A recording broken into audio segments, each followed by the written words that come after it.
Hello again. So in my last video I have discussed until everything of education credential assessment. Now in this video I will start discussing job offer.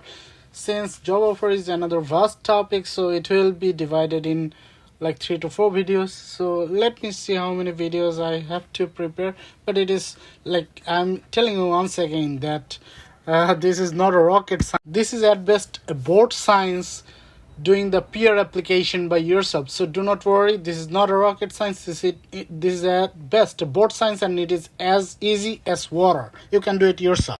So now click on job offer, and then we are here, and let us see the topics. So there are quite a few, 4 topics. So job of basics, other requirements by program, who needs an LMIA, ability to do the work. So these are the critical things you need to understand. So first let's go to job offer basics.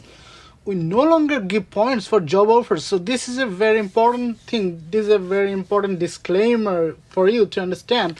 Previously what IRCC was doing is it was boosting up the CRS scores by 200 points for classified under major group 00 of the national occupation classification, for example senior management position. So who were in 00 group job offer holders, they were awarded 200 points CRS score. It's a huge boost, right?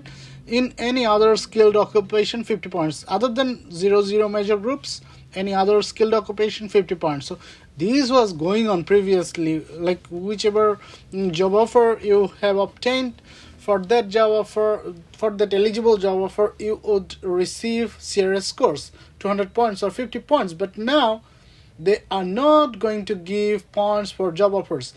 It may take a few days for your score to show. Okay, so this is just a disclaimer. So what isn't changing? So this is a change, right? You do not get points for job offers. What isn't changing? Let's click on here.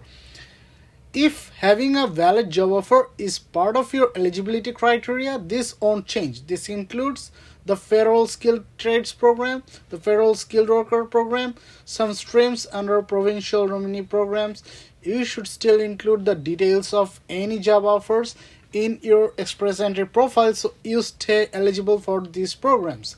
So for meeting the program requirements of these kinds of programs, if a job offer is required and you have a job offer, then you should, of course, by including the job offer and the detail of the job offers in your express entry profile, you become eligible, right? So you have to still produce that by including that in the express entry profile of yours. Okay, so job offer may not give you point in this case, but it will make you eligible to apply for these programs. Okay, then let's move forward. If you have a new job offer of arranged employment, you need to update your express entry profile in your IRCC secure account with the start date, employer name and address, labor market impact assessment, LMIA number if you have one, national occupational classification code related to the job. So what is start date? You have to you need to update your express entry profile in the IRCC secure account of yours.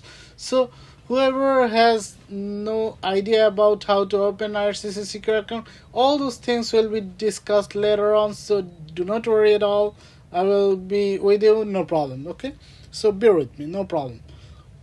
So what you will have to include are start date of the job, employer name and address, labor market impact assessment number. So for your job, the employer must have prepared you an LMIA. So the LMIA, every assessment has a number. Okay, so if you have one, you have to include it. And then national occupational classification code related to the job. So if you have watched my previous videos, you already know what it is, what I'm talking about. So please refer to my previous videos for more understanding of this matter. Okay, so your job offer must be recent. It's not like you have obtained a job offer 6 years ago and it is valid. No, it's not going to be valid. Like it has to be like your job offer was like 1 week ago or 2 weeks ago, and that is recent. So like job offer like 2 years, 3 years, 6 years ago, 10 years ago, those are not valid, of course. Okay, it is very easily understandable which is a recent job offer.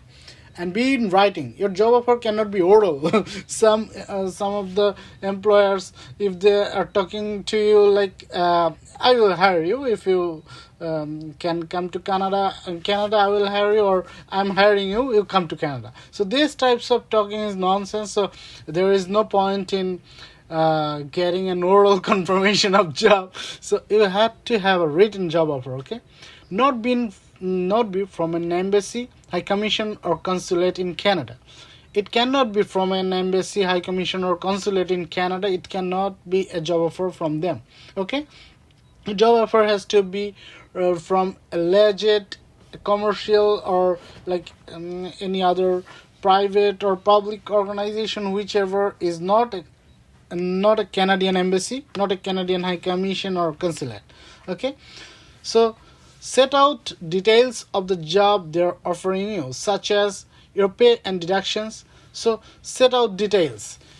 You should have some offers, like how much money you will be achieving and how much money you will be getting deducted. Like your money should be taxed, your money should be deducted by some other things like pension fund or things like which cuts some of the payments of yours. Like if you earn 5,000 Canadian dollars, from that like you are getting deducted $400 or $500 based on 500 Canadian dollars based on the position you are going to hold. Okay, and your duties should be set out in your offer.